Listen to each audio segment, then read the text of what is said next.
edition of the 10th floor. The arena doors are open. Come on in, everybody. Get your seats. First come, first serve. We didn't assign seats this time around. Get up close to the ring because we got a lot to talk about. Okay, I don't know how much we have to talk about, but we got an hour to fill. So, hey, everybody, it's me, Matt, and I'm joined with my special guest, professional wrestler, worldwide sensation, known from here to Japan, in Europe, Canada, maybe a little bit in Mexico. I don't know. This is the human monster truck, Perry Von Vicious. Hey everybody. Hi.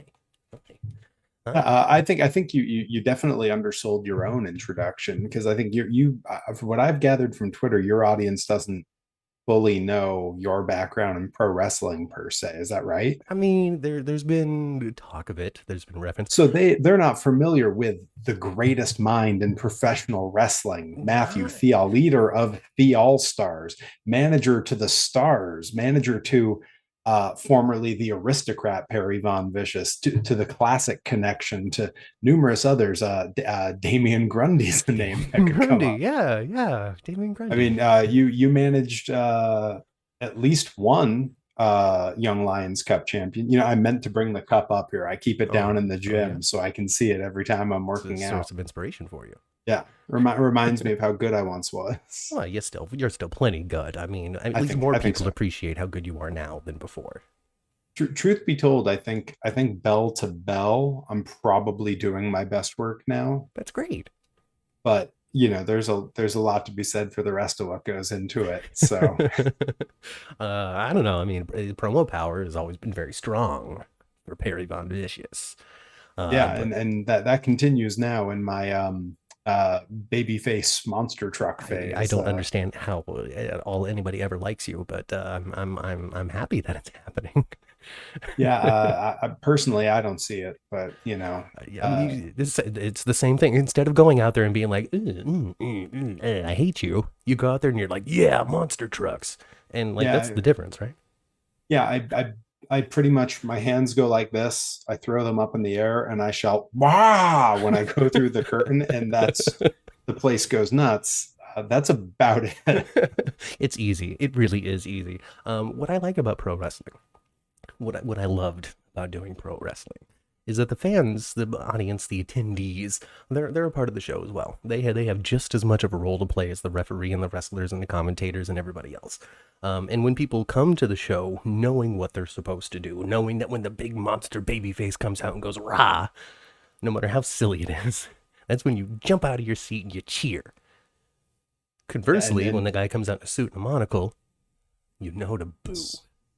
yeah, I think, and there's something to be said for the use of certain other elements, their entrance music being one. I think, Right. you know, the orchestral "Don't Stop Me Now" back in the day, or when I first moved back here using Beethoven's Third, Mm-hmm. yeah, Mm-hmm. which of course was AGB and is now Jack Perry on AEW.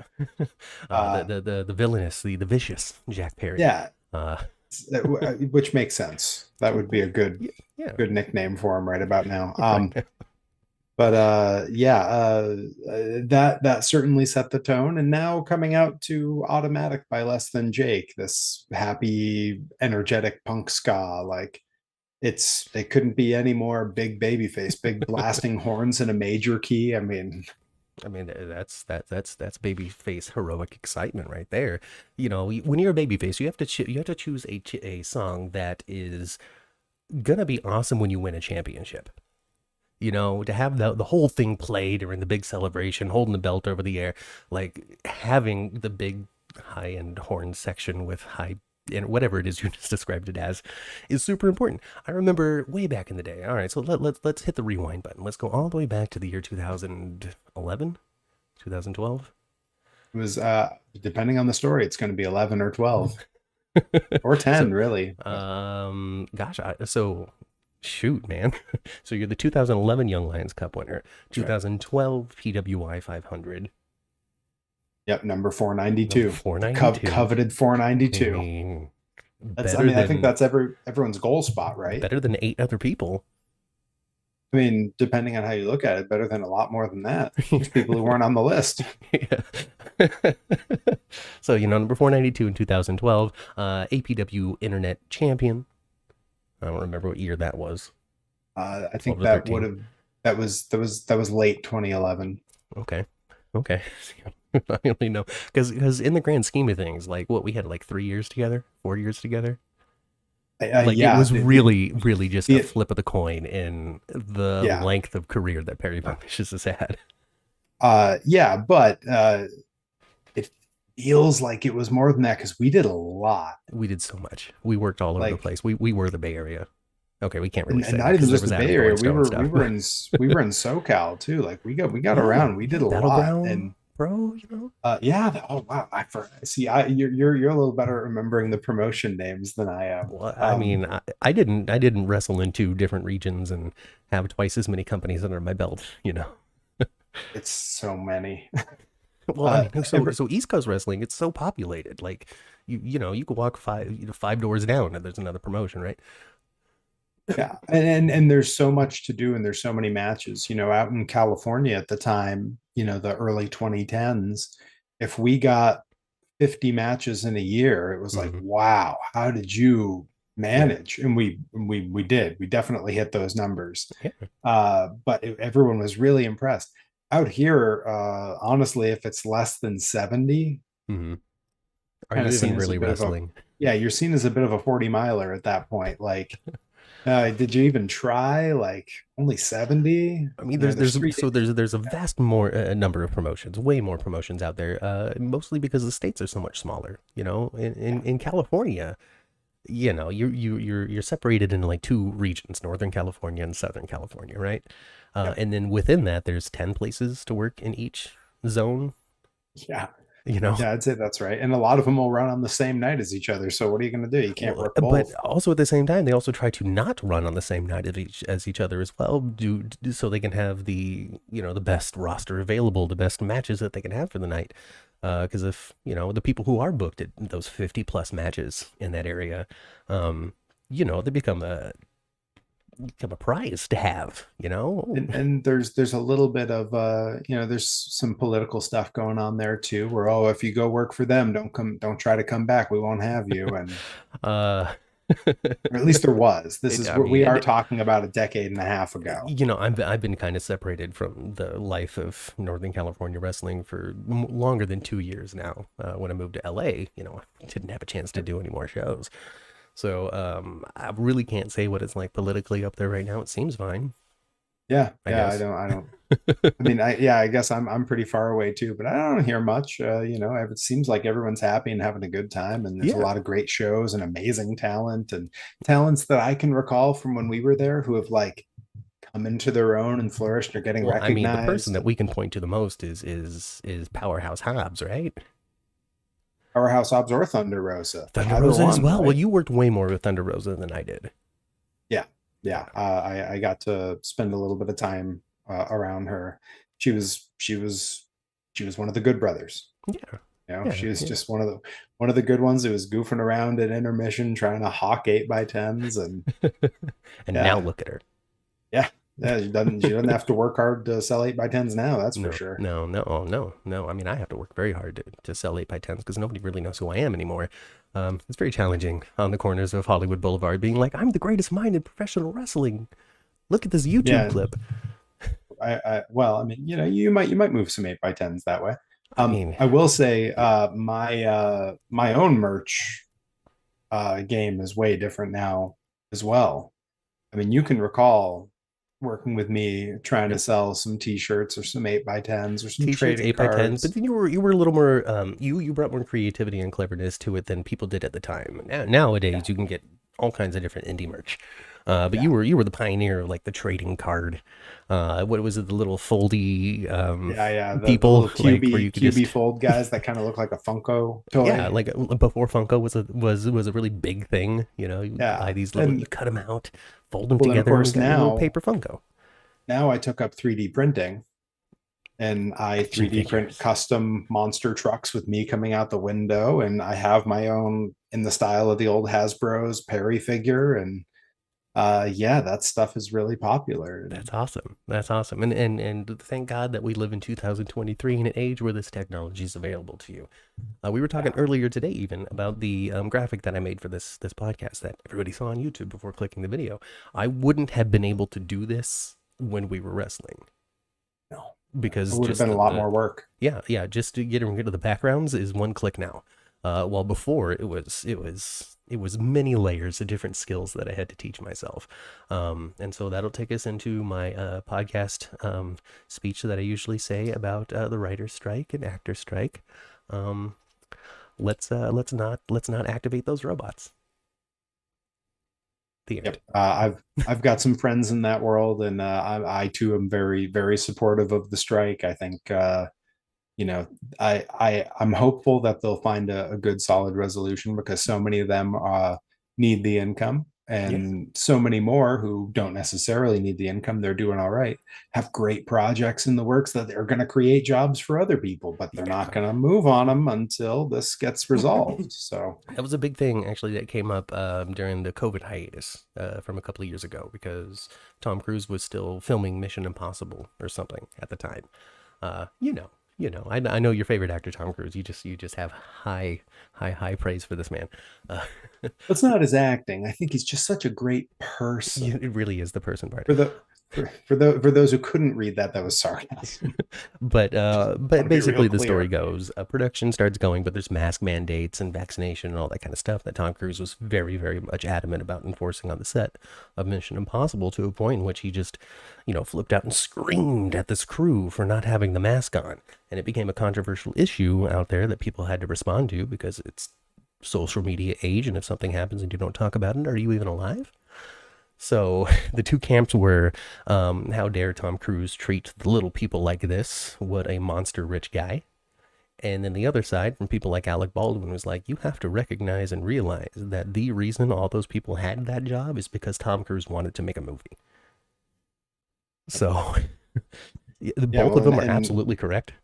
and if they're running around without a mask and everyone on set gets sick, then they have to shut down production, and then no one has a job. And then nobody has a So job. So, there were people that were like, what a dick. And other people that were like, nah, man, his set, I his mean, rules. He's just, trying to enforce things. So, it's I crazy mean, because both sides are right. Like, there's a right. way to handle that that's not blowing up at everyone. Which I Yeah. mean, you know enough about Tom Cruise. You know something was going to set him off.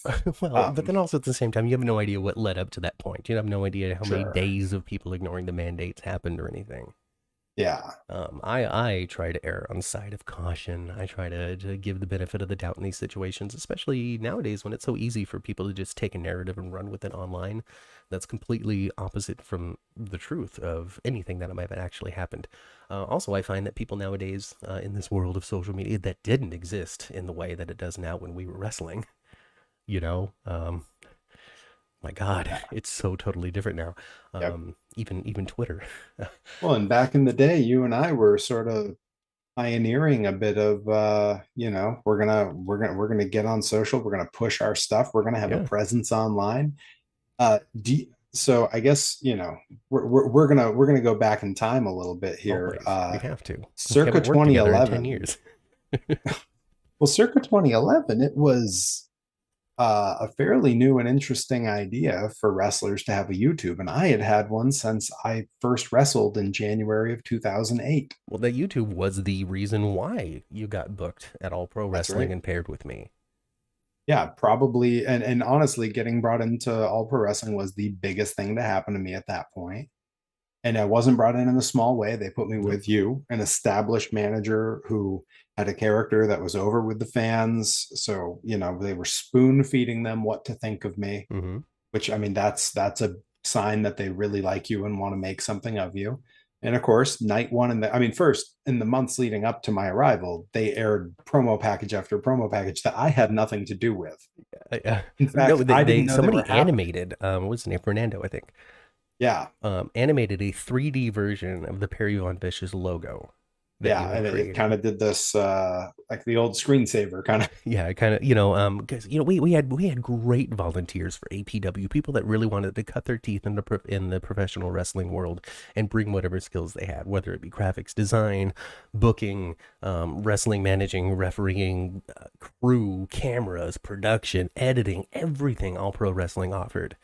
And so we got lucky when it came to these interns that came through and just wanted to practice in the realm of entertainment that they were interested in, and able to get great things like this enhanced Perry Von Vicious logo, which became week after week after week of just lead in. The music plays, the thing goes there, and it was just annoying people. And I know because I didn't know it was happening. Uh-huh. I started hearing about it at other shows I was booked on.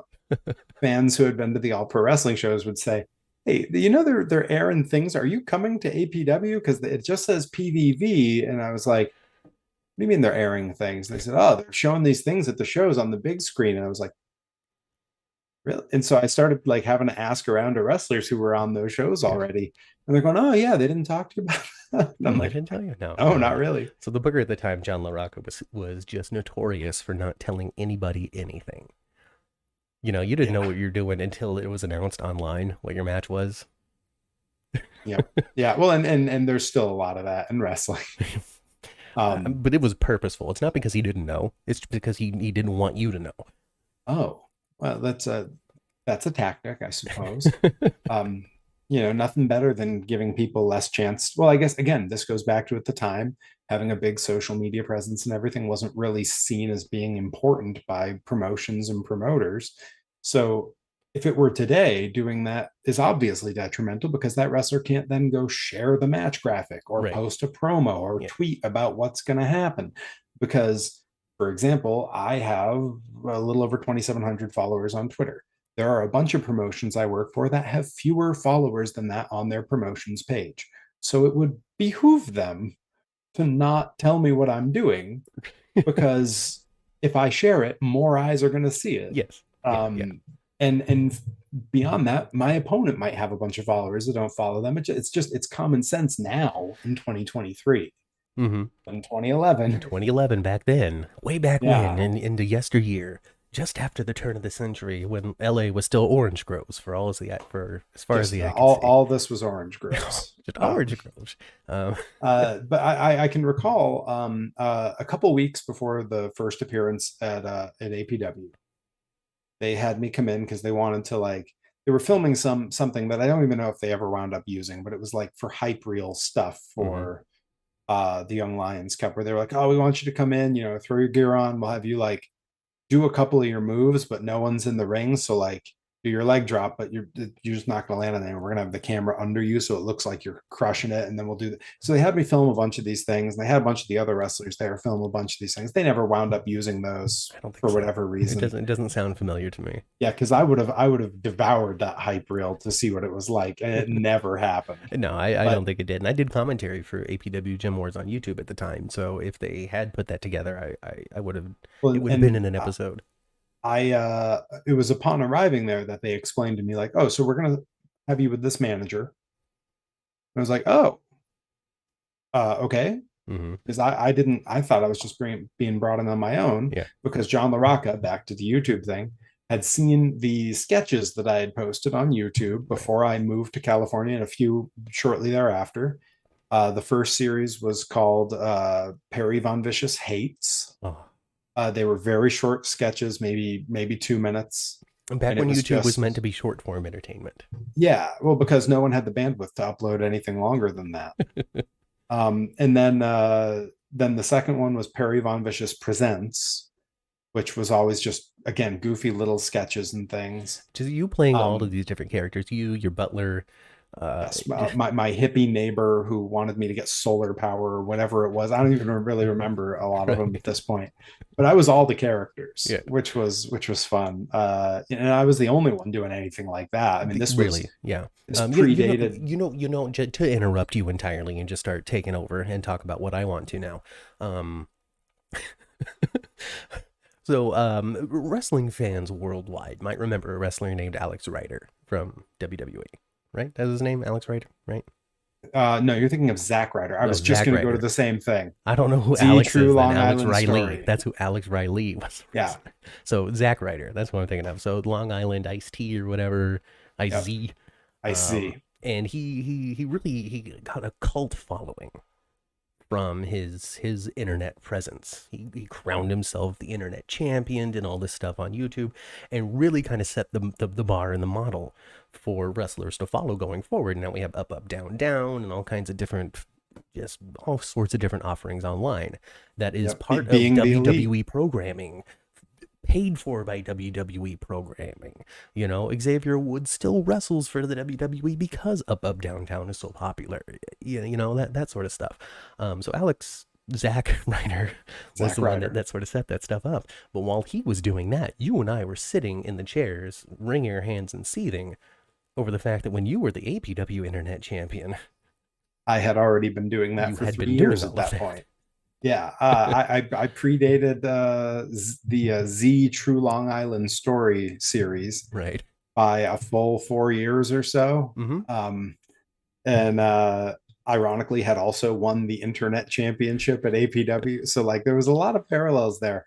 I will say though, like right, like when that came out, I devoured Of that course you show on did. YouTube. Like I sat for a full day just watching episode after episode because it was great. Yeah. Um, but yeah, Yeah, yeah. And I then he won think the US championship in WWE, and then Kane choked slammed him off the edge of the stage, and we never saw him again. well now he's king of the indies. Yeah, he's is he? Oh yeah, he's Yeah. Matt Cardona. Big deal on the Right, indies. he's He's wasn't he he's headlines all like the a, GCW shows and yeah. Well, look at him. Good job, yeah, Matt Cardona. You make more money yep, on the indie scene than you did for Vince. You do it. yeah. Oh, and not only that, he's making more money for other people on the indies just by being there.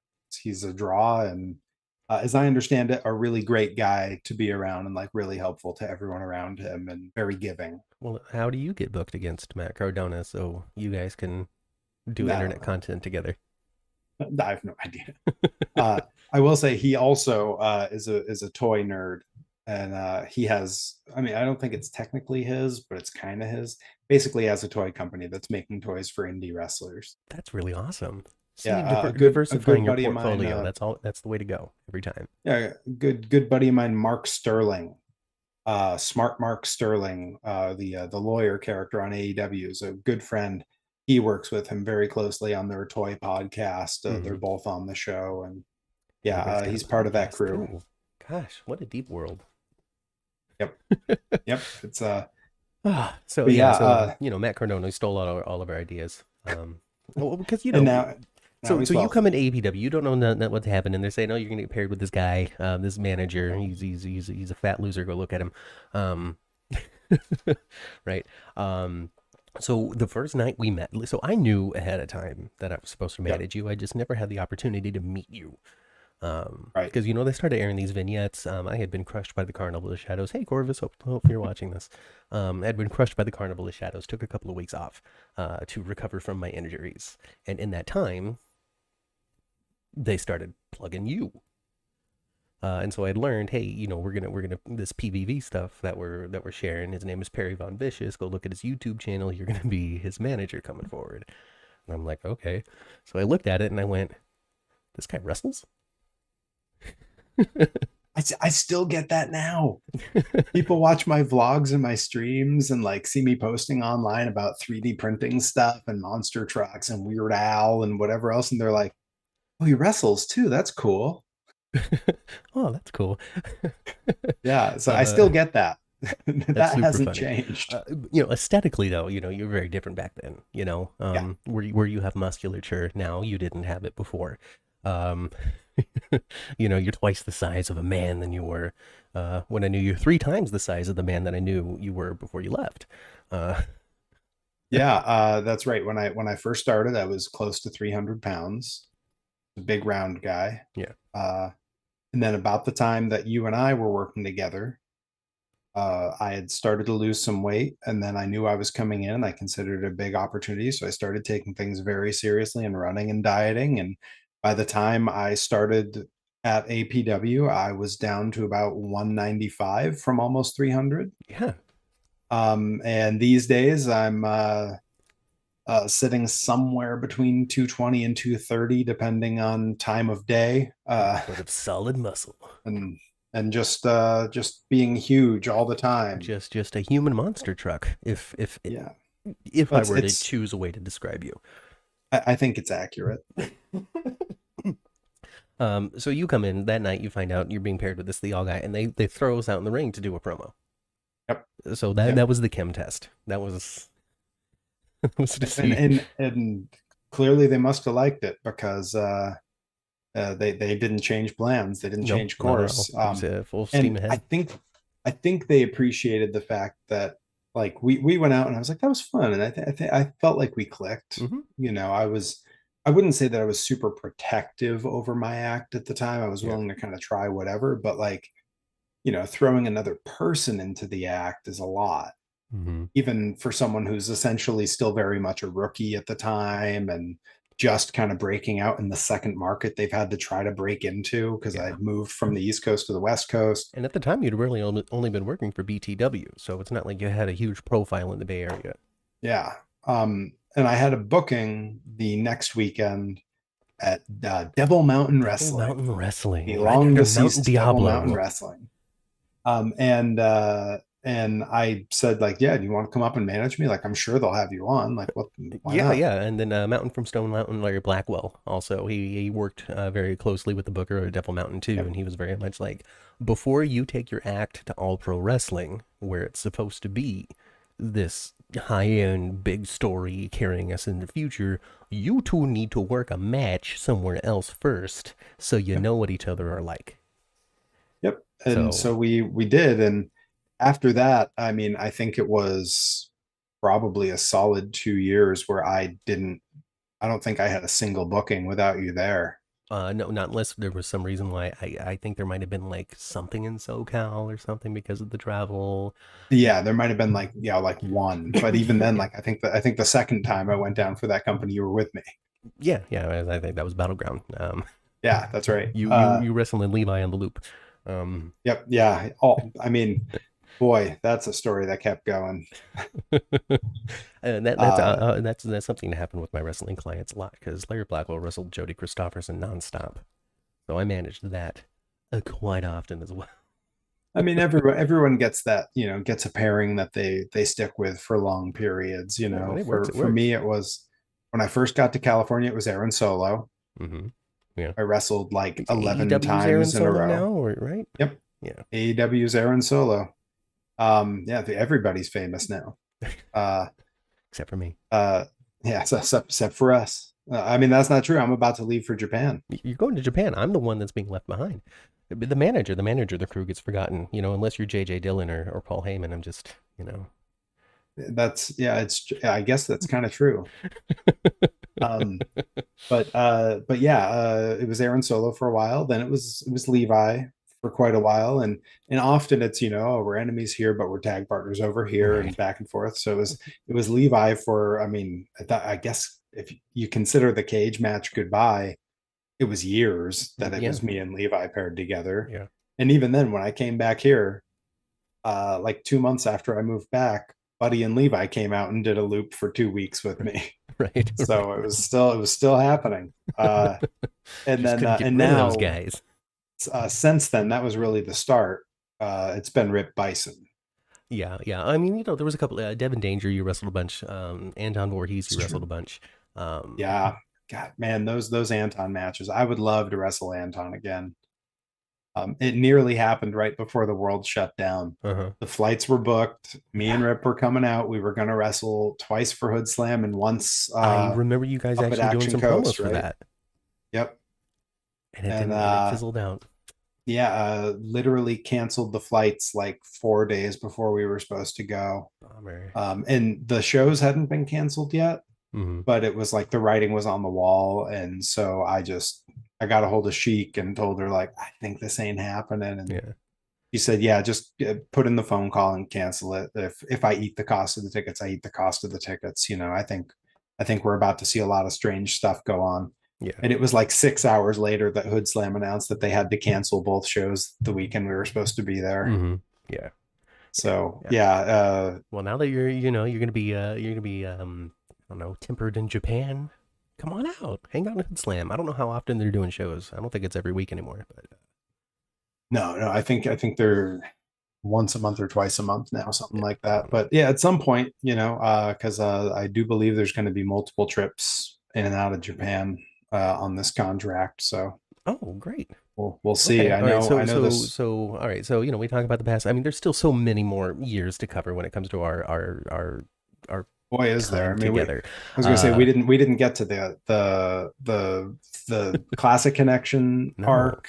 We didn't even We talk didn't about get your. I mean, we to. talked a little bit about your championship reign, but not about seeing a Yeah. Justin Bieber comics. Yep. Uh, Yep. Yeah, I was gonna say Justin Bieber making comics together, doing stand up together very briefly. very, very, very briefly. Before I was like, I don't know if Um, I can do this.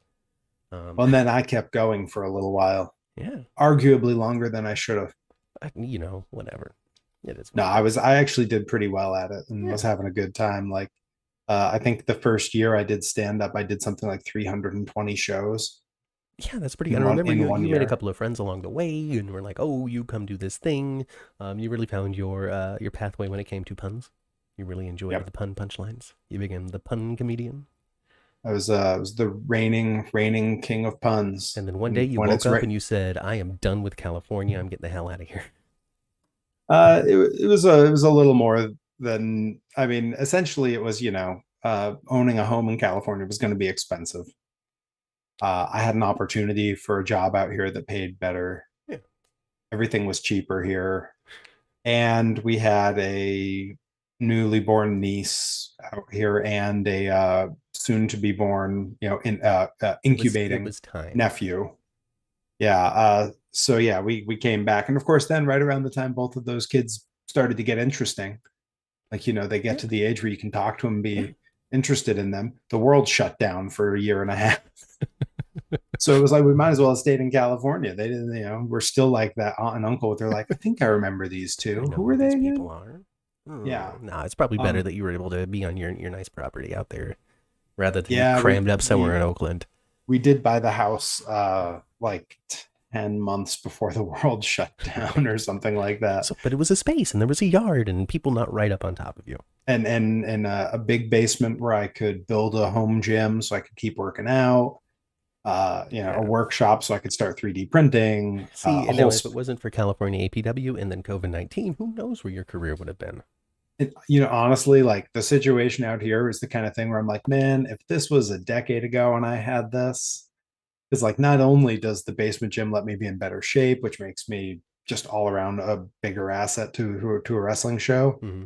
but I've got my own green screen studio in the basement with like proper lighting and everything. And I'm thinking like, man, with the promo stuff me and Thiel did, remember you and I would get together, we'd have run sheets that we Yeah, wrote we for would film. ourselves. We would because what we'd get together on a Saturday and we would film 4 or 5 things, and then just release that out over 2 weeks or whatever leading up Yeah. to shows.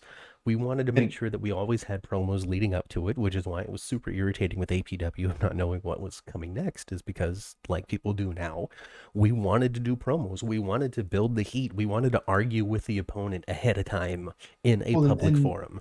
and you'll recall that out of I think we'll call it creative frustration. Sure. Out of creative frustration, we started just doing whatever in our videos, stuff Mm-hmm. that had nothing to do with upcoming matches or story arcs or anything. We did Perry helps Theall find the meaning of Christmas. Yes, which was because Uh, we were leading up to a Christmas edition of APW Gem Wars, and then we had decided, or I had decided, I don't know, some sort of car conversation made it so the character of Theall hated Christmas for whatever that's right. reason, and Perry needed to teach him that it was about taking from people.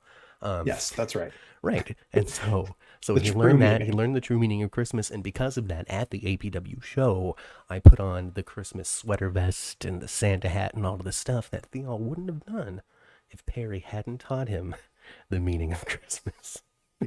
Well, and as long as we're talking about the incredible amounts of content we put out, the extra work that we put in that no one else was doing, that admittedly some of that time I could have spent lifting or something to try to have looked a little bit less like a random skinny dude. Um, But we talk about the content, the extra work we were putting in, and now you mentioned the Christmas shows. I mean, I think it's important to mention Perry and Theall's holiday classics. Yeah, we did an album. We did an album of 10 Christmas Christmas tracks. songs. We got Shane Mai, the sound guy from APW. We sat him down in the commentary booth, and before I guess we cut to Jim Wars after, or just some other random day. I don't remember. It was a long time ago now. We downloaded I guess 10 YouTube videos, Yeah, and they were this was just before karaoke tech. This was before tracks. tech Yeah. helped us with things, Yeah. Uh, when it came like we didn't strip lyrics off of anything if lyrics were there. We're just talking over these tracks, and we did our best to Yeah. find ones that were just karaoke. But yeah, we covered all kinds of different ones. We did Nightmare Before Christmas. Yeah. We The did the intro was just the Charlie Wham. Brown instrumental, in which it just talked about the trash about the wrestlers on the roster. Yep. Yep. Yeah, it was great. And then we made a full cover. We printed CDs with our faces on them. We did the whole deal. We sold them at the We show. sold them in the Which, show, but we also handed like two or three out on the way to the ring while we were making the yeah, entrance for that match. And I think it was you versus Dylan for yeah, the chicken suit thing for me. yep. Uh, And if you'll recall, my favorite part of this story, my favorite part was that we had them out there to sell the show, yes. and they were playing it on the big screen where we had dummied up images that were like our music video promo Right. pictures. And the announcer between every track would say, "You've been listening to Perry and Thiel's Holiday Classics. On sale now. There are only 10 copies, and that does include the one that is currently playing now. So if we sell out, we do have to turn it off." And people hated it, and they sold out. So it had to be turned off, which was perfect. And then when we entered, they started throwing the CDs They at us. threw, yes, that. Oh my And God, and yes. you'll recall running over to Toby, our referee, and telling him, "You pick up every single one of those." And he picked them all up. We slapped them back together after the match. And during intermission, they played them again and said, "Now that we have them back, we're playing them. But if we sell out, we'll have to." And they bought them all again. We sold those CDs twice, Twice, Thial. twice. I If mean, only we could have picked it up again the following Christmas. well, the problem was by then people really liked our obnoxious stuff. Yeah, so there was definitely a point in which, at the top of this thing, I talked about how wrestling fans, they are part of the show and they know what they need to do, and that was always the case for us. Even though they really enjoyed our act, they really loved hating us. But Yeah. instead of going, "Oh, cool, these two are out. I really enjoy what they're doing," they fed into it by booing. Um, which is just the right thing to do. And thank you very much, all pro wrestling fans and Licorice Joe. Uh, Yep. Yeah, that was a really fun era It when the really was. very I remember first one of those strains CDs of sailing. Like I had to like matrix my way out of the way. Otherwise, it was going to catch me right on the well, see, forehead. you could do that because you could wear your glasses. I couldn't wear my glasses because I was wrestling, so I didn't see stuff coming. It just hit me. It So, was good though, as you would say, it was toughening me up. yes. And then you would say, "No, you're tenderizing me." Uh, That's right. Yeah. banter. That was backstage Yep. banter that people didn't even get to see. That wasn't even Yeah, no, performative for other people. That was just us. there was brilliance going on that we never bothered to put in People front just of an didn't know. Just, audience. just people didn't know. What we really should have done is transition the act to commentary.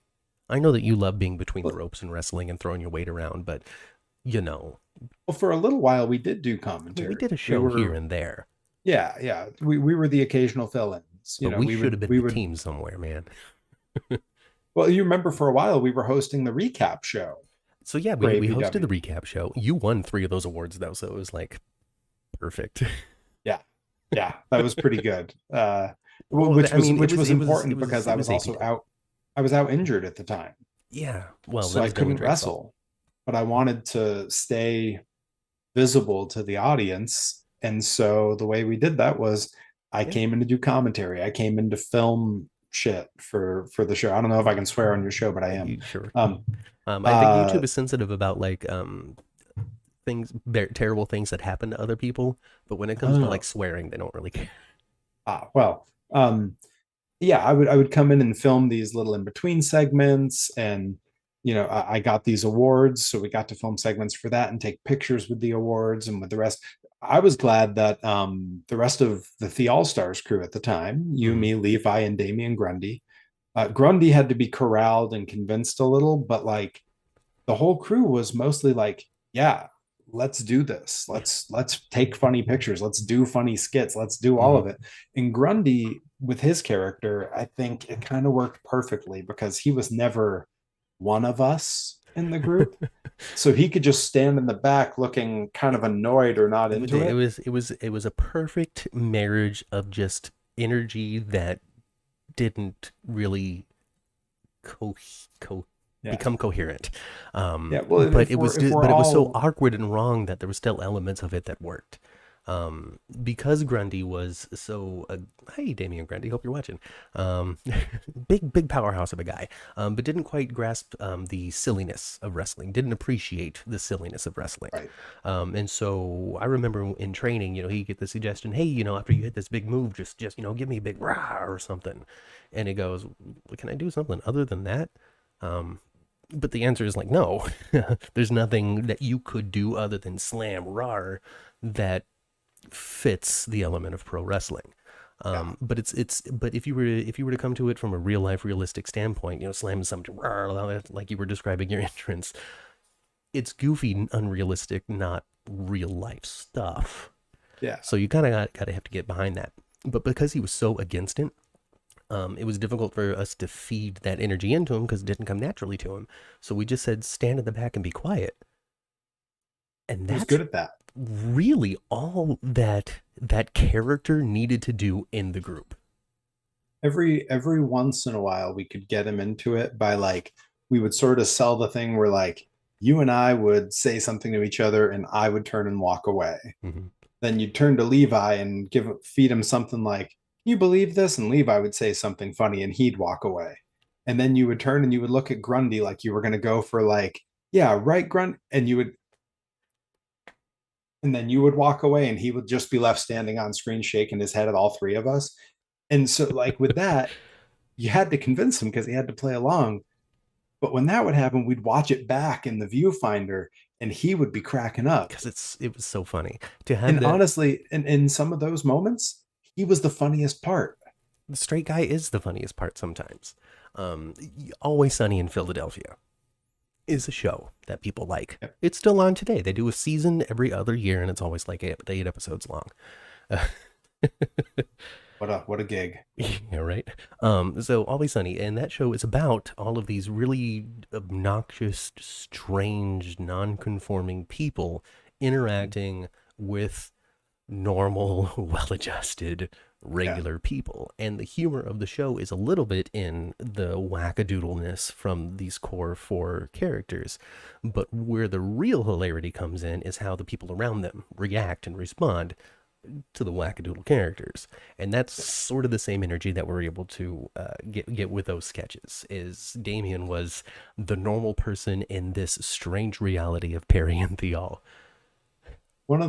I think one of the really beautiful parts of our situation at APW was that because there wasn't really anyone else willing to just show up on a random weeknight with the crew or to come super early before the shows or to meet up on their own to make things.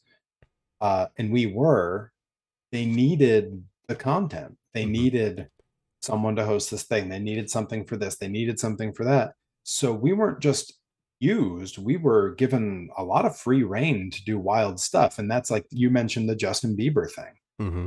That was entirely because they were like, oh, we need like a segment for you here to sell, your whatever, You your just big won the win. championship, or you were just Yeah, in PWI 5, whatever it was. it Because was I remember both. you had It was the both. number taped on your guitar at the time.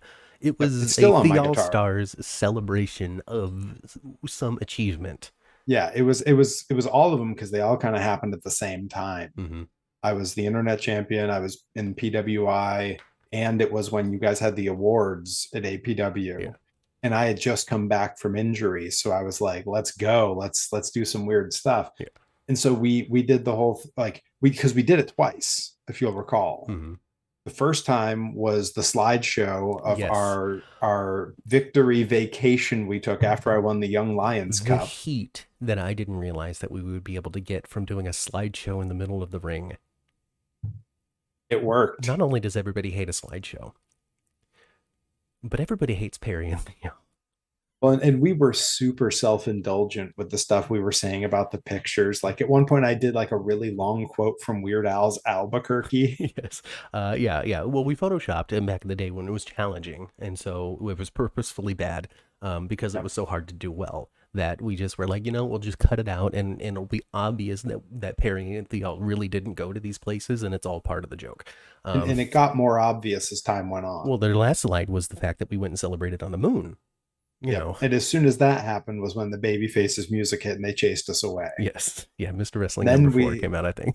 yeah, that was Mr. Wrestling #4. And then I mean a few months later, when I had these other accomplishments at APW, we did the All Stars celebration concert Yes. where we came out, we talked a little bit about how great we were, and then me with my guitar and you and me with mics in front of us proceeded to play Baby by Justin Bieber, Yes. which at the time was still a big hit and was agreed by anyone over the age of 14 to be one of the most annoying songs possible. Um, and Oh and god, so the they memories. let us get through like I think the first verse and chorus, and when we started to go into the next one is when The baby faces came out to interrupt it. Will Hobbs and I think Rick I Luxury think so at came the time. running out and chased us off. Yeah. Now And I'll give Grundy credit for that too, because that was so deep into the act that he had started to sort of kind of figure out how he could play a little bit into it. And I think unassisted, untold, he pulled a lighter out of his pocket yep, and lit it over his head. he pulled the lighter out and lit it, and Levi saw him do that and did the same. Levi was playing the role of our roadie. He had the towel around his neck and the little He's mag setting up all light. the microphones. Yeah, he's setting up the mics and doing a mic check before we got in the ring. Yeah, no one else was doing that. But you It know what was the so best part and goofy and beauty of weird. all of this, Dave Perry Von Vicious, is? You know what the best beauty of this is all of this stuff is documented and available for people to still watch today. Yep. You can go to And APW YouTube and you can pull up the gym wars from those years. They're dated for those years. I did so much commentary. That was the heyday of all kinds of stuff. I should go back and watch that stuff because like there's a bunch really of it there. There's a bunch of it on, I think almost all of it's also on my YouTube because they did such a kind of poor job of promoting their show. I thought that I just started ripping the matches from their YouTube and uploading them onto well, it's mine. because APW at the time was also broadcasting on local television and YouTube That's right. wasn't YouTube like it is today. YouTube Yeah. is where you put something after it had aired. Yeah. It was an archival thing as opposed to Yeah. a broadcast Right. source. But I do remember the change, the evolution while we were doing these broadcasts on the local TV. It sort of also evolved into YouTube as the third channel type of deal as well. We really started to push like regular updates at the same time and all kinds of stuff. And I think once the TV stuff eventually wore out, we just continued on just exclusively on YouTube, which is something that independent wrestling companies at the time was not doing. APW was kind of ahead of a lot of other places when it came to that. I'm appreciative for it because it really gave me personally, outside of the Perry and Theall act, like I keep on saying, I did commentary for so many of those shows that the Theall character was a major presence in all pro wrestling during those years. Yeah, well, I think you and I were both we were we were thinking a little we were playing chess where a lot of the other wrestlers were playing checkers there because they were like, yeah, I'm in shape and I got gear and I'm going to show up and have my match or whatever. And you and I were like, oh, we're not our we only have one match per taping and they got to get 3 sometimes 4 weeks of TV out of it. That means we're only going to be on one show. Let's cut a promo and they can use it on a different week. Let's host a thing where we can have a little segment here that'll be on one week, and or hey, I'll come in and do commentary for the week my match isn't on.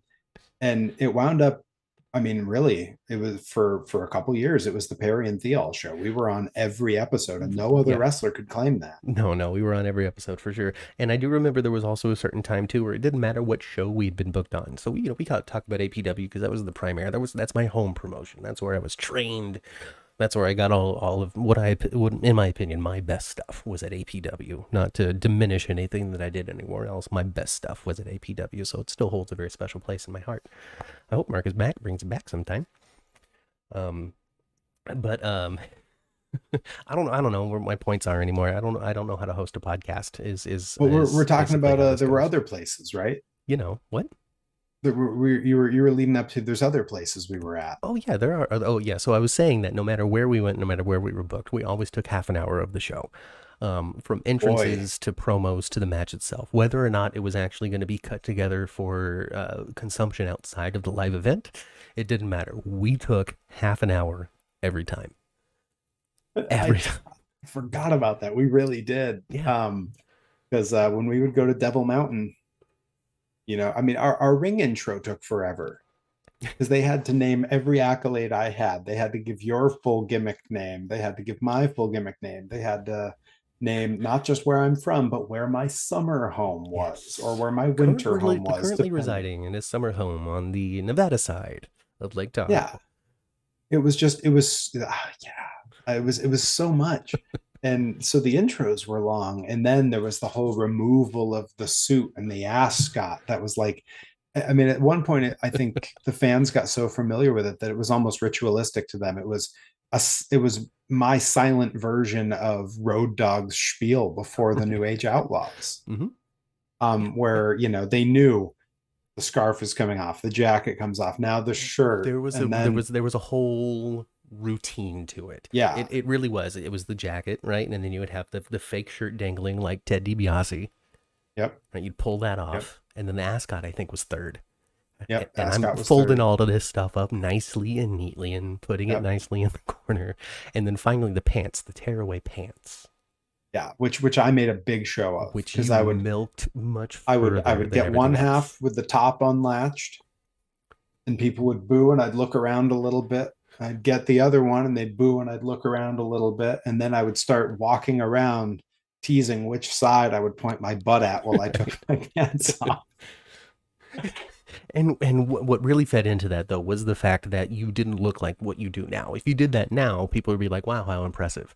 Um, Some people. some people, but Some the people are whole, still not impressed. I mean, the whole rich snob gimmick, in with the less than ideal pro wrestler's body, all rolled into one, just created such magical moments for just tearing your pants off Yeah. because Yeah. people would be like, "Oh, oh, oh."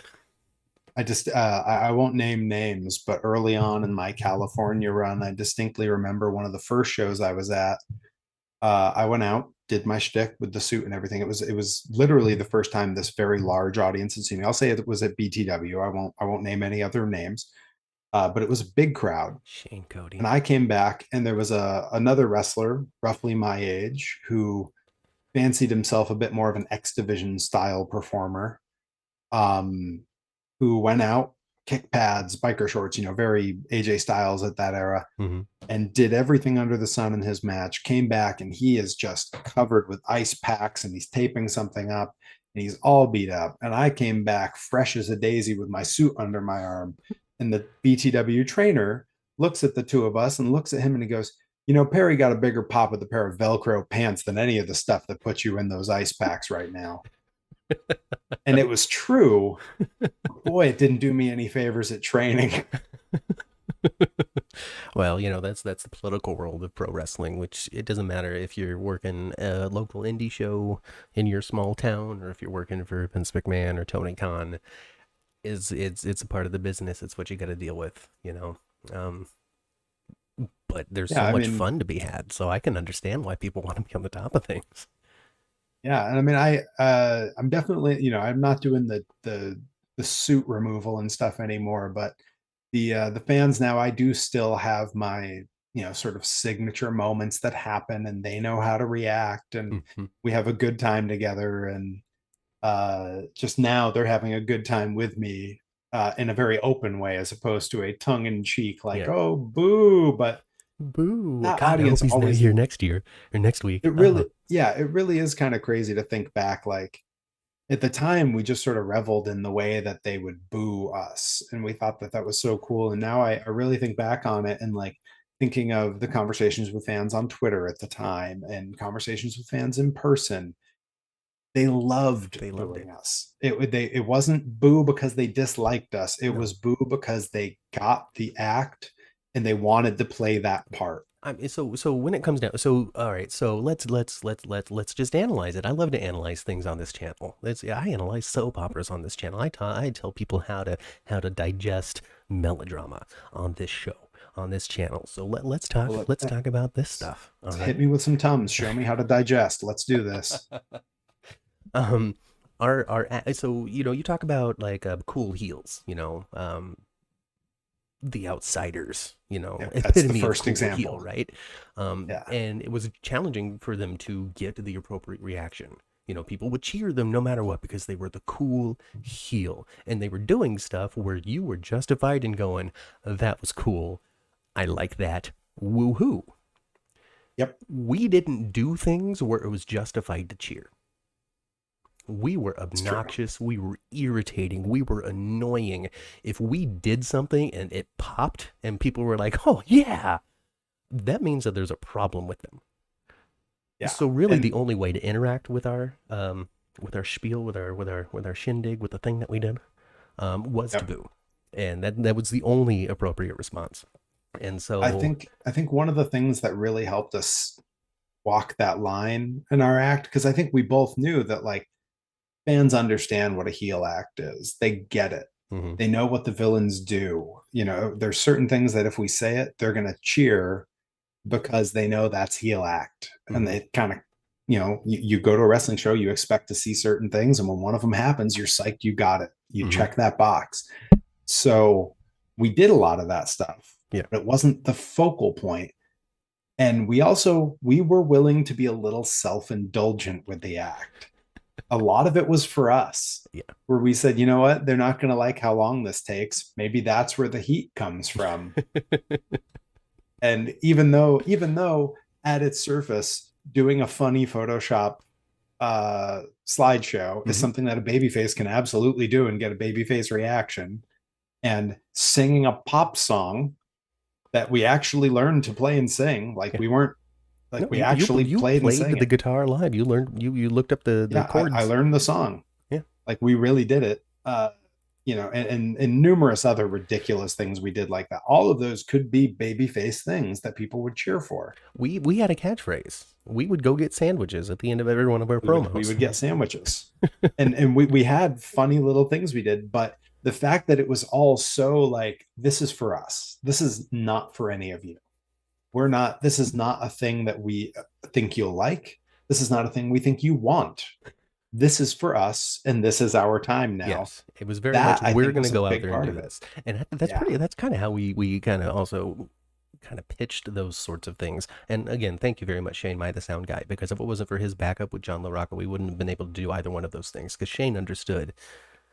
Yeah. He really Yeah. understood the just the magic that existed. Um, so we need this promo. Okay, we're gonna do a slideshow. A what? We're gonna do a slideshow. We're gonna Photoshop a bunch of images, and the last one's gonna be the moon, and we're just gonna talk about this trip that we obviously didn't go on. It's a good thing that APW was a two-story building, because boy, we needed the time for the elevator pitches. Because man, I'm so glad that that stuff mostly had to go. We would pitch it to Shane. Shane would be into it, and then we would all kind of gang up on LaRocca, and Yeah, LaRocca would just make it happen. Because if we had to convince Roland or even Marcus Mack, I don't think those things would have happened. yeah, And for lots of reasons, but the most prominent of which being that LaRocca was just a little bit old school and a little bit carny enough that he would hear these things and go, yeah, you can convince me of this. hmm And I think he also saw very quickly, he loved that we were going other places together, that the act was not siloed to APW. Well, he felt very proud of the fact that he found you essentially. California wise, at least you joined BTW because it was the most geographically accessible place. Yeah, it was it Um, was it was also the most affordable. right. Um, and I think it might still be. I really don't know what's going on now that Kirk had passed away. Yeah, I don't know. I don't. That's true. Um, Yeah, like fully half the promoters I worked for in California have passed away, which either means I've been in the business too long or I caught them at the tail end. Um, um, but but yeah, we were just, there were so many It really is like a perfect storm kind of thing, the Yeah, way that it worked out for us in those couple of years. And then we even got like sort of the perfect send off. yeah, Oh, big run at East Bay Pro. yeah, the last little Perry's leaving California, where we Made got me to do turn on everything you, and back to something that back. I did just my heart was never in the entire time. I know, but it was all for that last moment. It I was know all that for the moment at the end, which worked out perfectly. I'm still on the side of I should have been on your end of things. Simply because of listen, we're gonna go back in time. We're gonna change it, okay? I need you to just get started on this time machine.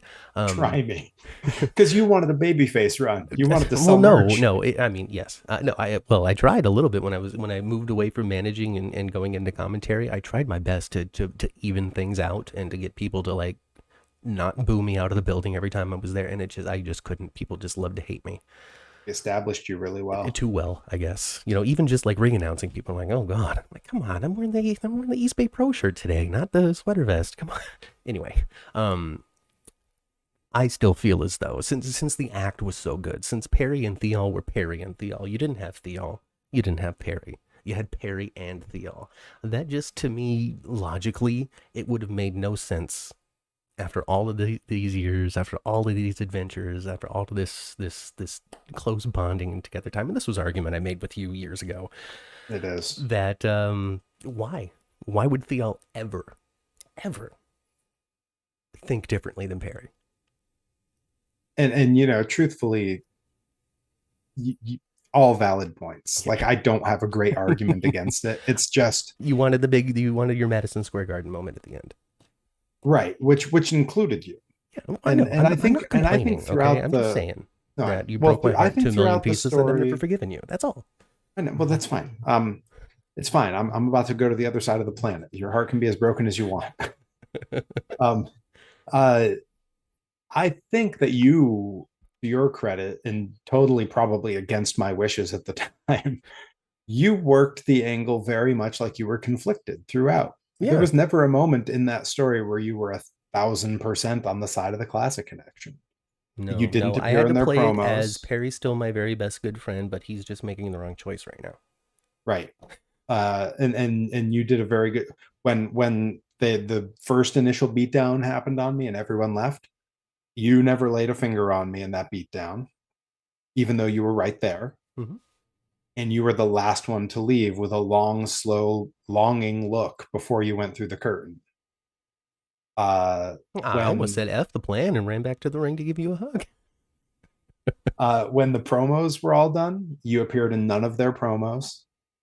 So whatever words they had to sling at me, they were slinging on their own. You were in their corners for their matches, but never got involved. I believe you tried to swipe my feet once in the AGB match, but it was very half-hearted, and I kind of hopped over it and gave you a look like, "Hey, I know," and you kind of gave me one back like, "Yeah, you know." We had like a moment that we shared right there. Yeah. I think that the only real thing that I got involved in was in the final cage match. Hmm. Levi got my golf club. Yeah, well, and you simultaneously, if I recall correctly, you slid a pair of knucks in, but you also threw the golf club in. So yeah, I And so see we these both details I don't wound up recall. with a weapon. Yeah, you gave Levi knucks on one side and you put the golf club in through on my side. And through whatever happened there, I think he got the golf club. I ducked it when he tried to swing at me, got it back from him and popped him. And And still you lost. at this point, it was very clear your confliction was very clear to the audience. And yeah, then ultimately I wound up losing to Levi and at the big like the moment where the four of you realized I was going to be gone Yeah. was the story. And we got Oh shoot, we our beat him. Oh click. god, we really beat him. Oh no. Well, yeah, we got our click Madison Square Garden goodbye moment, which was really cool. We did. We did. And yeah, still I have very few pictures on my phone I keep from my time in California. You know, pictures of cats that are no longer with me, a couple things like that. I have a picture of me and Levi in our street clothes when we first arrived to the venue that day, and they had set up the cage as a test, in the cage, kind of testing it out. And then I have the picture of the four of us arm in arm, Yeah, yeah. I have hands that raised framed in my high. room somewhere. It's just not on screen. It'll appear by the next episode. It might. I got grandma up here. Might as well put you. Oh, that's pretty good. Oh, but you. I mean, Granny passed away. You didn't remember my grandma? She passed away. I don't know if I ever told you I that. do remember your grandma. Yeah. Um, but yeah, Yeah. that was a great goodbye angle. I thought it It was really was. good. It was. It And was. we had people in the crowd with very genuine reactions. I recall a little girl crying that I was leaving. And even the boys in the back. My Um, fourth week as a baby face. there were two people. There were two people that kind of inserted themselves into the match, kind of That's right. at the 11th hour. One of them was a referee, so it was totally fine. Odie was just Yep. very much, I'm going to referee this match. I don't care what anybody says, anything. I'm And gonna that's fine. I'm gonna be the referee Someone for had to be the ref. totally cool, totally cool. And then Alexis Derevko said, I'm gonna be the special enforcer, which did alter the chemistry of the match a little bit Yep. there. But by the very fact that these people were like, you can't have this match unless I'm involved, just goes to show how much they freaking liked you, man. Thanks. I had a really good time in my time in the California wrestling scene, and wish I almost I wish that I could have had a little more. But in my time coming back here, I've done a lot of really exciting and interesting things and Yeah. changed personas, and Well, you had to I have rekindle the new. passion for yourself because by the time Perry Von Vicious was going away, so was sort of your interest in continuing. You moved, that was a big I thing. was burning down the end of the candle Yeah, for sure. your rib injury with Dylan was kind of the first thing, leading into, I don't know, I think you got the second. I don't remember exactly everything Yeah, that befell you, but yeah. There was a few things here and there. but these little minor things that you said, well, when this happens to me, when I reach this age, I'm gonna, all these And sort of things. every time, like any addict, I've negotiated my way out of it, because it was, at first it was, if I'm not signed by 30, I'm out. Hmm. Well, that didn't end up being the case in either regard. Right. And then I said, first big injury. That wasn't the case, because I was still, I mean, as red hot as I could be in the Bay Area at the time that I got that injury. Yeah. And then it was, oh, well, the next injury still wasn't enough. I came back here uncertain if I would continue, because I left a scene behind and I didn't know the scene out here. And most of the people I knew weren't really involved anymore. Yeah, I mean, I hung out with your friends, but all your friends at the time were the extreme veterans of 10 years ago. And if you watch Monday Night Raw now versus Monday Night Raw 10 years ago, you can see a completely different guard on the show now. And so indie wrestling, there's a completely different guard. Yeah, of the people who were on shows out here when I first started wrestling in 2008, there remain four of us. There is me. There is Johnny Torres, who trained with me and is now, he does not wrestle, but he is a commentator for three of the biggest companies out here: Pro Wrestling Grind, Blitzkrieg Pro, and Limitless. I do miss commentary. You would love Johnny Torres. If you were doing color and he was play by play, it'd be an untouchable team. It's time to There move. is Jeremy Somebody buy me a Leary. house out in the east. Jeremy Leary, who graduated wrestling school with me. We had our first match on the same night. Hmm. He runs Blitzkrieg Pro, and there is Brad Hollister, who I remember Brad graduated Hollister. shortly after me, and he's a big deal for NEW and Wrestling Open. And that's it. That's it from the old guard, and that includes people who were around before we started. There just ain't Mhm. anybody else. Wow. So Idol's done, Heresy's done.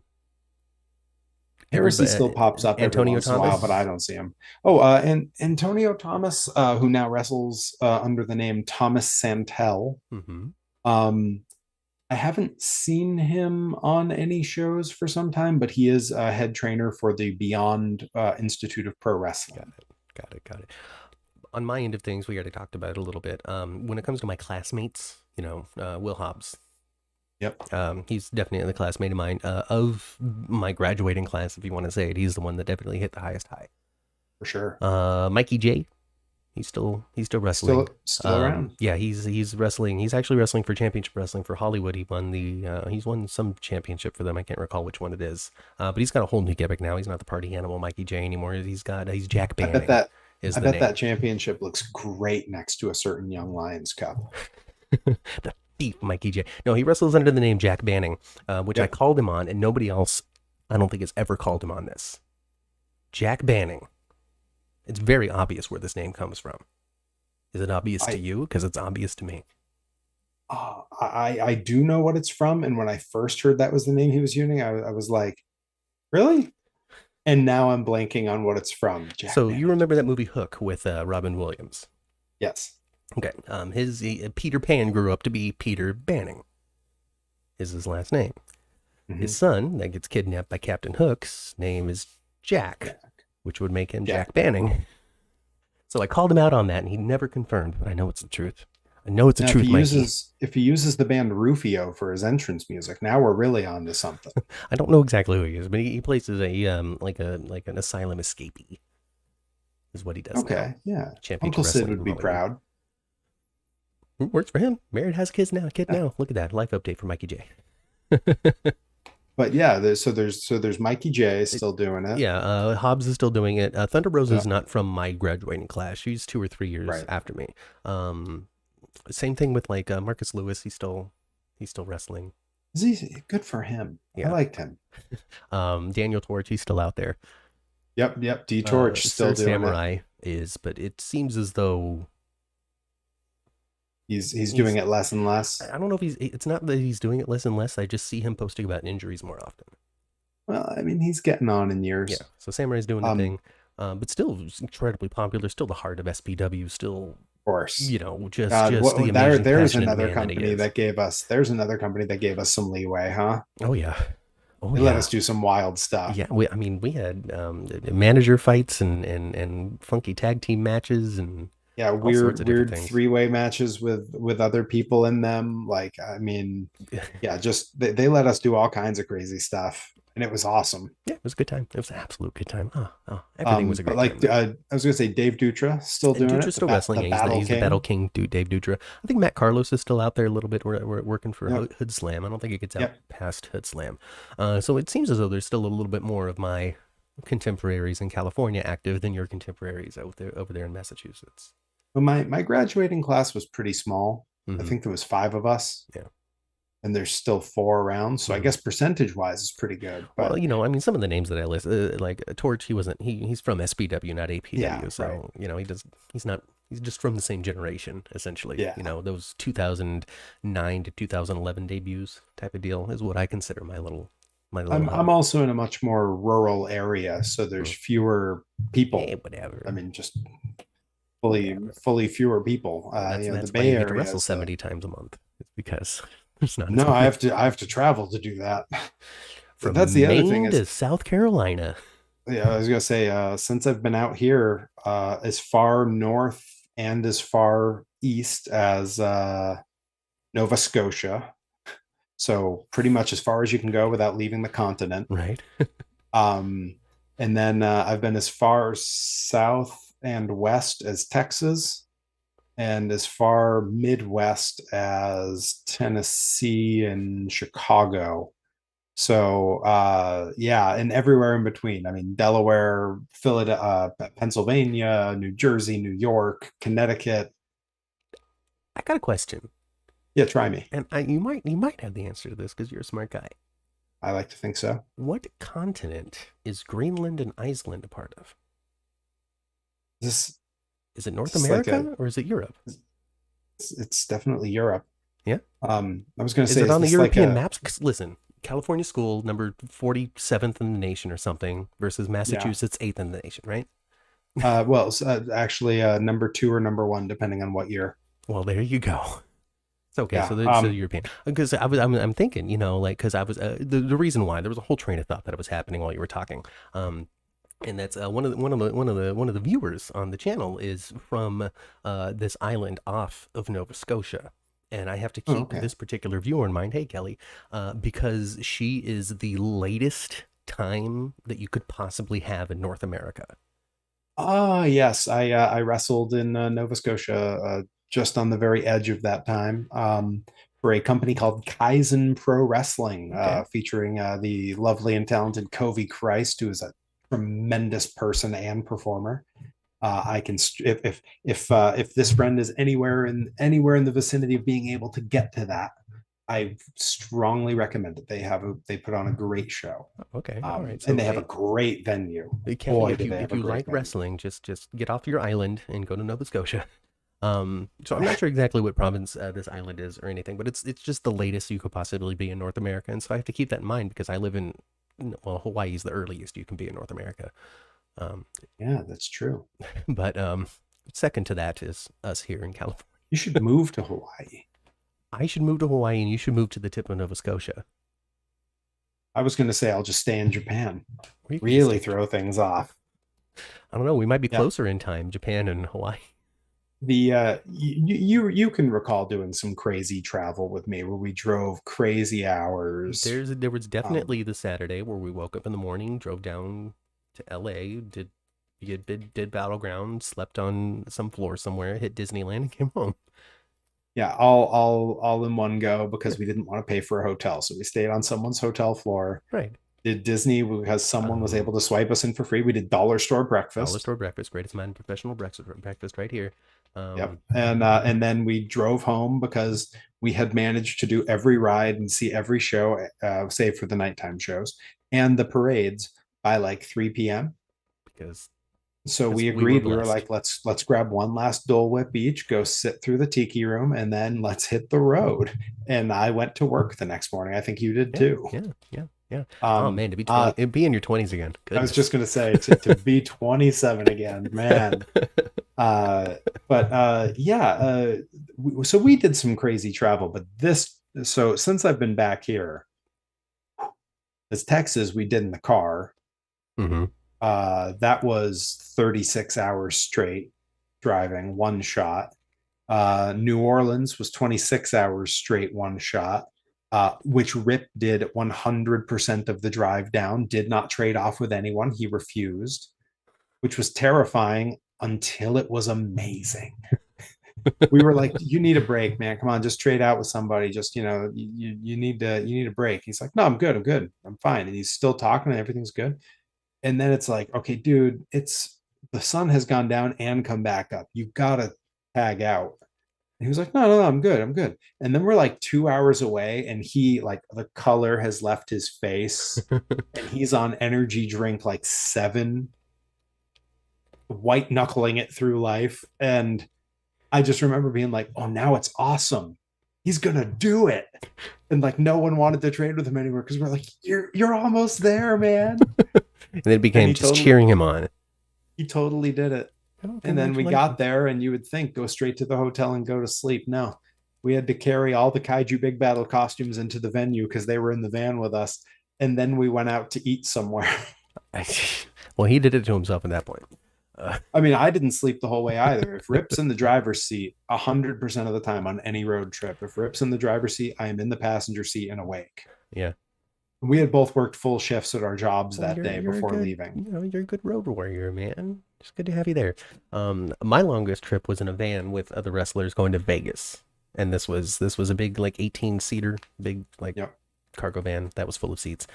Sheik, Mm-hmm. Marcus Mack, myself, Larry Blackwell, Matt Carlos, others that probably Say aren't wrestling Levi now. on that one. He might have been. I really can't recall. It would have been I before mean, Levi and 18 I had seats been is this a lot of close. seats. I'm sorry. 18 seats is a lot of It seats. might be fewer. Maybe it was fewer than that. Maybe it was 10 seats. I don't remember. It was like Um, 4 rows of seats. but yeah, those are theoretically my longest drives for Hmm. wrestling. I mean, right up until this Japan thing, Well, that's not a drive. That's a flight. boy, but it's gonna feel like, I mean, so let me walk you through this because I think this is fun. 1:40 in the morning on the 11th, Rip and Delmy are gonna leave their house to come pick me up. 2 a.m. they're going to get here and I'm going to leave my house. 2 hours to the airport because we live in the middle of nowhere. It's 2 hours to Boston from here, man. Damn. Uh, then we have a little bit of a break at the airport before the flight because you got to get there early. International flight, there's customs, there's security, everything else. We take off from there at 6. We'll land in Toronto at about 8:30. Then we have a 5.5 hour layover. Then that afternoon, we hop on board and we fly to Tokyo for 13.5 hours. Once we're there, we have a 2 hour layover and we fly the last 2 hours, or I think it's an hour and a half, down to Fukuoka. Okay. We are leaving. The journey begins, if we started at Rip's house, the journey begins at 1:40 in the morning, technically Monday. Okay. We will arrive at the airport, not even at the actual dorm we'll be living in, but at the airport in Fukuoka at 7:40 at night on Tuesday. Now, there's a little bit of international dateline there, right? Sure. That might, yeah. it's not literally. Yeah. No, that of course. time. Having the experience of having taught English in Korea, Right. I can tell you that going there, fine.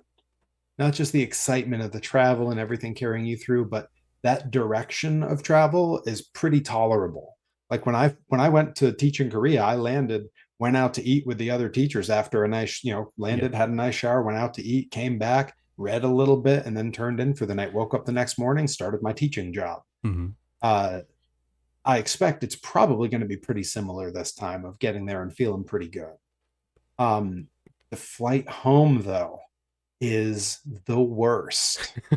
It was a 16-hour flight from Korea to San Francisco. And when I landed, it was 3 hours before I took off. That's how Hulk Hogan wrestled 400 dates in a year, by the way. Oh, brother. I mean, look, when I'm in Fukuoka in front of 80,000 screaming monster truckiacs, 82,000? 82 million. 82 million. Screaming monster truckiacs. Wow, that's quite the venue. How big is the arena? Oh my God. In the Fukuoka Silverdome, brother. Yeah, but it's very exciting to have this trip coming up. I should probably let me know when we're doing the plugs, because I should plug the company. Well, and everything. I mean, we've been talking definitely for close to hour and a half. I think we're coming up on, so we could start plugging things and be done. All right. I can hop on board with that. I mean, it is I'm just looking at the clock on my screen now. It is closing in on 10:30 my time. Yeah. And I got to get up in the morning and do cardio and lift. Yeah, it's only 7 for me, so I got a whole night to go. Isn't it wonderful? It is. But you've also been awake for 3 hours longer than me, so there's give and take and push and pull when it comes to this stuff. Not having a day job, that's not necessarily true. You don't have a day job? No, this is it. I'm full-time wrestler, man. You're a full-time wrestler? How long have you been a full-time wrestler? Since March. I've been a full-time wrestler. I just assumed you were still dicking around with a copy maker somewhere. Oh, I mean, I'm still 3D printing stuff, but that's just. But that's not. That's not mostly Xeroxing documents for somebody. No. Good Lord, no. Yeah, frankly, I wasn't doing that before. I totally lost track of your career. Like, I barely understood what you did when you lived out here. It's irrelevant now. You worked in some sort of office. Full-time wrestler. That's all I know. That's really cool. I didn't know that you were a full-time wrestler. Look at you achieving. Right? At the spring chicken age of 39. Though, how old is R-Truth? How old is AJ Styles? How old is Kofi Kingston? I mean, I have no idea how old any of these people. I think I think they're all pushing 50. How old is Chris Jericho? That man's practically 70. Jericho's 51. That I know, because I had the thought in my head watching him on the pay-per-view the other night go, this man at age 51 just had one of the best matches on the show in front of 81,000 plus. maybe going to Japan for the first time at 39 ain't so bad. It's really not. And when you think about it, you're this many years past Shawn Michaels winning the championship the first time, Hart winning the championship for the first time. Goldberg didn't start wrestling until he was in his 30s. He had a whole sports career beforehand. Yeah. Really, this age is when it hits. You know, Well, people in the, you know, you have your Rene Dupree's, I know, terrible, weird example, but he was a 19-year-old tag team champion.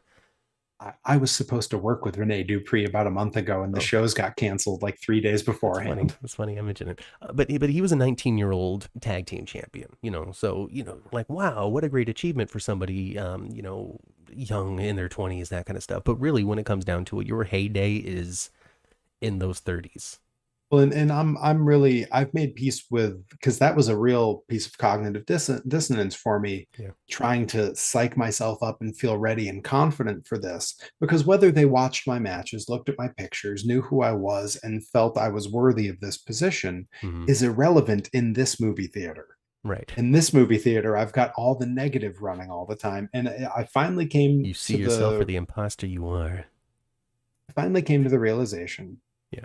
that I believe I am better at wrestling right now than I've ever been. That's probably the case. I've I'm more myself in the ring than I've ever been. I'm more physically able than I've ever been, and I'm having better matches than I believe I ever have. So I just need you to get me full time on wrestling too, I mean, and we can start. suit I can be the human monster truck crew chief. crew chief. Uh, yeah. I'll So just I wear a leather finally, sweater vest. I'm not going to change the gimmick. yeah, it's a leather sweater vest and a very long wrench. Yeah. Um, yeah. So I feel really good about it. Yeah. Like in the last few days in particular, I've kind of the switch has gone from I need to get ready to I'm ready. And every second between now and that plane ride is pure agony. God, that's so exciting. Um, So you're going to go where? You said Fujikara. yes. So it is no, Oh, none of those things. okay. I'm going to Fukuoka, Japan, There where we I go. will be training with Tajiri. Okay. I will be training with Tajiri on every day where there's not a ECW's show. Tajiri, WWE's Tajiri, Poison Mist, hanging out with William Regal Tajiri. Yeah, held all of the tag belts and all of, I believe, the mid card belts in WWE over the course of like a 17-year career there, maybe Did he more. really wrestle that long for It's a WWE? long time there. Wow. Yeah, it's crazy.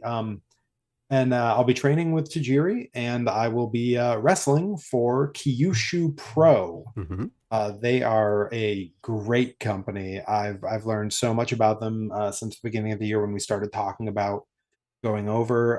They are a nonprofit organization. They do a lot of community work in Oh, Fukuoka, sending wrestlers to convalescent homes for the elderly, where they get to do little meet and greet things. They go to elementary schools and run gym class kind of things where they teach the kids how to work out. it's a And perfect partnership for you. You love all that kind of liberal nonsense.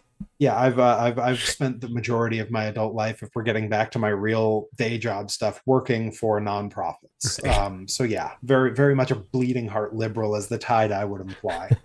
Um, but yeah, I'm very excited to go over and work for them. I'm going to be there, currently scheduled to be there for about 13 weeks. Mm-hmm. I arrive there on September 12th and will be coming back in mid-December. Um, Probably getting to go up north to Tokyo before I leave to hit Tokyo Disneyland. Hey, of course. It sounds like my wife is probably going to fly out and do a week with me in Tokyo before I come That sounds home. nice too. He's And taken, ladies. but He's taken. it's possible, taken forever. Um, we're closing in on 17 years together, and closing in on we will have our 12th wedding anniversary on opposite sides of the planet because I will be in Japan. Just goes to show Um, how long we've known each other because she was just your she was fiance back just then. my fiance when we met. That's right. Yeah, you knew for about a year and a half when she was my fiance before we actually got married. Yeah. But yeah, it's going to be an amazing experience. Fukuoka itself, I've learned a lot about the city, is a beautiful place in Japan with all kinds of cool stuff. There's a Hello Kitty theme park there. Wow, this sounds like all Uh, kinds of non-wrestling stuff to do. oh boy. I don't want to take up too much more of your listeners' You know time, but what? as the What can happen is when you come back, you can come and tell the listeners about the adventures you had in Japan. oh yeah, I'm hoping there's one thing I'm really trying to make happen that might be a near miss. Um, there is a monster truck from the 80s that was shipped over to Japan that was recently restored and is still there. Is it But Bigfoot? the business it was in shut down in April. Sounds like it's still there though. So I'm really hoping I can go see it because talking to a couple monster truck historians, Mm-hmm. it sounds like if I do go see it, I will be the first American to see it in person since 1987. I really hope that's the case then, It's because you can a get into truck a called the Monster Truck Skull Bandit. magazine. Honestly, like I would film and take so many pictures. And I was asked by the International Monster Truck Hall of Fame and Museum in Indiana that Oh. if I do go see it, could I please take a few photos for them and write a small piece for their newsletter? Yeah, so if it's there and the So business is closed, all right, let's just roll with me here, Perry Von Vicious, yeah, the aristocrat asshole. Okay, all right, forget the human monster truck. I need you to put your brain back in the early times of putting a money suit on. Okay, please. if nobody's running that business and is just sitting out there collecting rust, can you take a hubcap, a license plate, a Uh, mirror? Probably not. It's actually so it was inside the business. The Okay, business was a place called the Wild Cafe. It was a ramen restaurant in an airplane hangar that was filled with all kinds of weird stuff you could eat your food next to, like giant teepees, double decker UK buses, and this monster truck. okay. And I have gotten a hold of the owner of that business. He says that the truck is still there, but that he doesn't currently have a business license to open place. So I kind of asked him, like, is there any way I could schedule to like just go in there with you and see it? And he said that there's some legality things there he's not sure about because Japanese law is very strict about having people inside of a business if it's not functional at the time. There's Okay. liability problems. And I kind of told him, like, well, what What if if you I'm an charged me American and I don't care and I just screw the I told him, rules? what if you charged me admission to see the monster truck? Is Oh, that acceptable? And he was like, maybe. So my we've restaurant kind of, failed. I still hold the lease on the building. Can't just let you in. so it's, yeah, I'm not That's totally weird. I mean, but sure. hey, different land, different country, Yeah, different laws, different different laws, different expectations. culture. Yeah. Like America is all about it's mine. It's not the Get same. off my lawn. It's mine. This is Um, my building. I'll let who I want in whenever I want. You can't tell me. exactly. Well, and so I have been in contact with them and I'm really Well, I hoping hope I can that's the make that case. happen. And if that's the case, then we'll have pictures to share. When you Absolutely. come back. Yeah. So come on back. We'll see what the comments are like. When it comes down to it, most of my audience is over on your it's California. We're still bright with the sun when everybody else is dead asleep. So when it comes to live viewership on this particular one, not the strongest thing in the world, but we'll see what the comments are like. And any sort of subsequent questions people have about your time there, your history as a wrestler, who you've met, all that kind of stuff. Leave comments, folks. Let us know. Perry Yeah. Von Vicious will I'll come come and back check for them out round and two. answer your questions live in the comments. Yep. I made that promise for him. Before we sign off, I'm going to do proper plugs. Yeah. You can follow me and find me on all major social media networks at Perry Von Vicious. You can follow the link tree in the profile of every one of those profiles to find my t-shirt store. You can find all the other places you can find me. Be sure to follow at Grind Puro. Grind Pro Wrestling Grind is a company run by my tag team partner and my trainee, Rip Bison and Delmi Exo, respectively, in East Hampton, Massachusetts. It is my home promotion. My secondary home promotion is definitely It's Blitzkrieg great. Pro in Enfield, Connecticut, primarily. They get around a little bit. You should follow them online as well. They put out an amazing and fun product. And let's see. Other than that, check out Kyushu Pro. Keep your eyes peeled. Subscribe to their YouTube. They upload matches regularly, and a familiar face should be popping up really soon. I'm gonna watch it, of course. You have to send me the link because that's just the way it works for me. But I'll watch it. But yeah, subscribe to all of that. So I mean, when you say major socials, you mean Facebook, you mean Instagram, you mean Twitter X. I don't know what you want to call it. I mean Twitter X, whatever. I mean Instagram. I mean Facebook. YouTube. You can find me there. Truth you can find Social. me. No. Threads. Threads. I think that might be all. Oh, TikTok. TikTok. Oh, hey. Okay. Yep. I'm on TikTok. I don't post that often, but when I do, I try to make it great. OnlyFans. No, not OnlyFans. Not yet. No OnlyFans, no Patreon just yet. Patreon might be interesting. I don't know how to be a Patreon a wrestler, but it might be interesting. Honestly, like I put out so much content on my YouTube, I probably could run a Patreon at this point. Like, I've got a live stream. It's like modern audiences are trained to just chip $5 to a Patreon for something that they like now, because I see these YouTube channels that are like, we cover horror movies, right? And it's just, here's the plot of the horror movie and what I thought about it real quick. End of video. Let me thank all of my new patrons, and it's 20 new people, and I'm like, but what are you buying? I guess that's the other half I don't understand yet. I'm going to start ending all my videos on YouTube with a list of my new patrons and not have a Patreon. It's just going to be fake screen names that I make up. Or like I'll steal the names of all the patrons from like a podcast I like or something. Zayfrank. Yeah. That's also some weird nonsense we did. Oh man, I don't know if you keep up with what he's up to now, but you should. I actually happened to come across his channel within the last couple of days and didn't realize that I was on his channel, and I was watching what I was watching. Creepy Dave's Animal Show? I'm sorry? Was it Creepy Dave's Animal Show? No, I don't remember exactly what it was. It was something else. It was something that was way more normal than that. I'm gonna send you some links. I'm gonna hook you up. It was definitely something more normal than that, but I didn't even realize it was the channel. The thing ended, and it came up with the suggestions of the other videos, and then I finally saw the channel name, and I'm like, really?